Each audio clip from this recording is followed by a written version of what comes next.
Drama serial परवरिश। माया वली के घर उससे मिलने के लिए आती है और उसे फिर तसल्ली भी देती है। और पहले तो वली को यकीन नहीं आएगा कि ये वाकई माया है, लेकिन बाद में उसे यकीन आ जाएगा और फिर माया उसे तसल्ली देती है। और माया उसके साथ पहले तो अपने दुख शेयर करती है कि मैं भी ठीक नहीं हूँ और मुझे पता है कि तुम भी बिल्कुल ठीक नहीं हो, लेकिन हमें इस वक्त को बहुत ही स्ट्रॉन्गली हैंडल करना पड़ेगा और इस वक्त हिम्मत का सामना करना पड़ेगा और इसी वक्त ही हम कुछ बन सकते हैं। और वली को अब बहुत हौसला हो जाएगा कि माया भी उसके साथ है, इसीलिए वली अब वो सब कुछ करेगा जो कि उसके बाप को लगता है कि वो कभी भी नहीं कर पाएगा और वो बहुत जल्द वापस आ जाएगा। दूसरी जानिब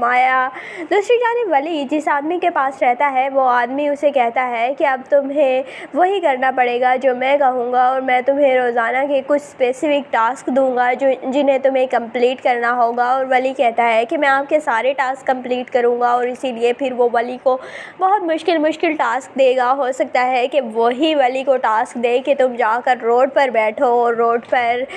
गिटार बजाओ, सिंगिंग करो और लोग तुम्हें पैसे देंगे और उन्हीं पैसों को जमा करो और अपने लिए कुछ बनाओ, कुछ करो। और वली ऐसा ही करेगा। वो रोड पर बैठकर गिटार बजाता है, उसका बाप देख लेता है, जबकि उसका बाप कोई रिस्पॉन्ड तो नहीं करता, लेकिन अपने बेटे को इस हालत में देखकर उसका दिल खून के आंसू रहता है, लेकिन वो फिर भी अपनी आना को कुर्बान नहीं करता और अपने बेटे को अपने साथ नहीं लेकर जाता। जबकि वली उनसे मिलने के लिए तड़प रहा होता है और उनके पीछे भी जाता है, लेकिन वो बहुत ही बेदर्दी से गाड़ी को चलाते आगे चले जाते हैं। दूसरी जानिब समीर वली का बहुत साथ दे रहा है और वो वली के साथ ही तकरीबन सारा दिन रहता है, इसीलिए उसके बाप को भी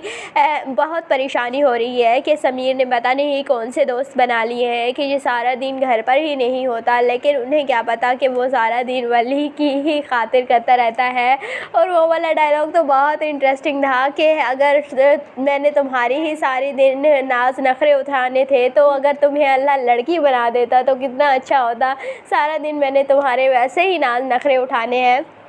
बहुत ही समीर का कैरेक्टर फ़नी भी है, बहुत इंटरेस्टिंग भी है और जिस तरह वो अपने वालिद के सामने बिहेव करता है, आल्दो वो बहुत सीरियस सीन होता है, लेकिन मुझे बहुत हंसी आती है कि कितना मासूम शरीफ बन जाता है, जबकि बिल्कुल भी वो शरीफ और मासूम नहीं है, लेकिन अपने बाप के सामने जैसे जी कर रहा होता है। बहुत ही इंटरेस्टिंग ड्रामा है। और दूसरी जानिब आल्दो समीर का बाप कुछ कहता नहीं है, लेकिन फिर भी वो बहुत रिस्पेक्ट करता है, लेकिन वली का बाप जो कि है उसे बहुत बातें सुनाता है, लेकिन फिर भी वली उनसे हर बात पर ही आर्गू करता है। तो इस ड्रामे में बेसिकली दिखाया गया है कि वालिदैन जिस तरह से औलाद के साथ ट्रीट करते हैं, औलाद भी फिर आगे से वैसे ही रिस्पॉन्ड करती है। वली का बाप वली की बात नहीं सुनता, तो इसीलिए वो अपने बाप को सुनाता है, जबकि समीर का बाप उसके दिल का हाल जानता है, उसकी सारी बातें सुनता है, इसीलिए वो भी अपने वालिद की रिस्पेक्ट करता है। तो आपको ये ड्रामा परवरिश कैसा लगता है, कमेंट सेक्शन में अपनी कीमती राय का ज़रूर इजहार कीजिएगा और अगर वीडियो अच्छी लगे तो वीडियो को लाइक और चैनल को ज़रूर सब्सक्राइब कर दीजिएगा।